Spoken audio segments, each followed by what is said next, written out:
बिस्मिल्लाहिर्रहमानिर्रहीम। अस्सलाम वालेकुम।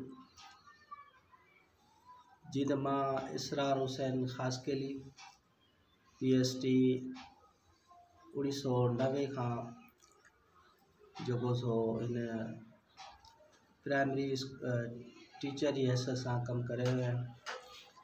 ऐं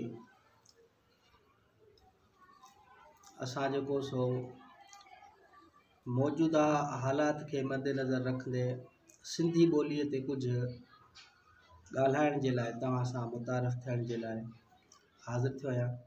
त असांजे स्कूलनि में सिंधी ॿोलीअ खे ॾाढो जेको सो दुश्वार करार ॾिनो पियो वञे, हालांकि ईअं न आहे। सिंधी ॿोली असांजी मादरी ज़बान आहे ऐं इन खे पढ़णु या पढ़ाइणु एॾो वॾो को मसइलो न आहे। असां पंहिंजी तमामु तर सर्विस में काफ़ी कुझु पंहिंजे सीनियर उस्तादनि ऐं ट्रेनिंगनि जे ज़रिए ऐं पंहिंजी सलाहियतनि जे ज़रिए उहे ज़रिया, उहे महारतूं ऐं उहे कोशिशूं कयूं आहिनि जिन जी रिज़ल्ट तमामु बहितरीनु आई आहे। ऐं असां इन ॻाल्हि खे मद्देनज़र रखी कुझु स्कूलनि जो विज़िट कयो, जिन में काफ़ी कुझु उस्तादनि असांखे मसइला ॿुधाया ऐं असां उन्हनि खे गौर सां ॿुधो ऐं पोइ उन ई ॻाल्हि खे मद्देनज़र रखी असां सिंधी ॿोलीअ खे पढ़णु लिखणु ऐं शागिर्दनि में सही तरह सां यूटिलाइज़ करण जा उहे गुर हिकु किताब जी शिकिल में लिखिया आहिनि, जेके असां तव्हांजे अॻियां हाज़िर ख़िदमत कंदासीं। जीअं त असांजे सिंधी ॿोली जे क्लास पहिरें जो किताब जेको कचे जो आहे, उहो किताब तमामु बहितरीनु छपियल आहे।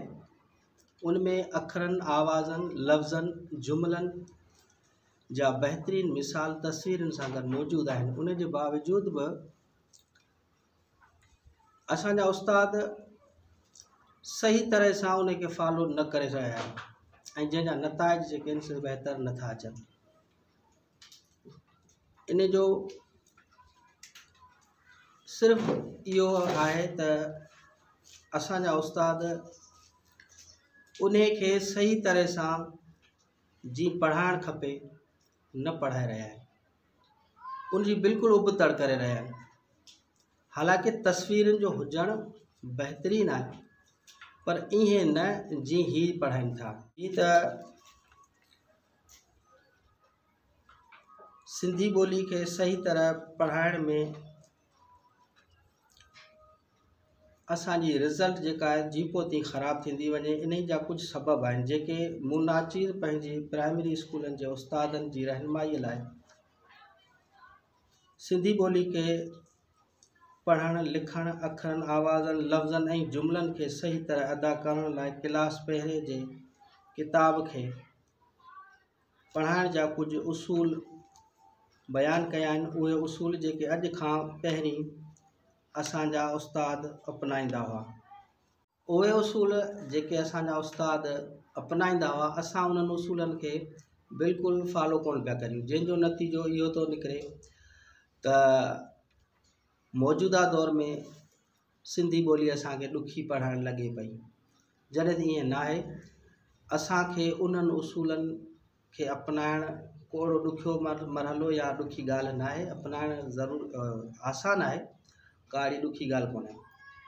ऐं असां हिन सेंटर जे ज़रिए तव्हां सां इन ई उसूलनि जे बारे में जेको आहे सो इन ॻाल्हि ॿोल्हि कंदासीं वधीक, ऐं आईंदे इंशाअल्लाह तव्हां सां मुलाक़ात थींदी रहंदी ऐं नेक्स्ट वीडियो में तव्हांखे इन्हनि उसूलनि खे वाज़े जामे तरह सां सम्झायो वेंदो। अल्लाह हाफ़िज़।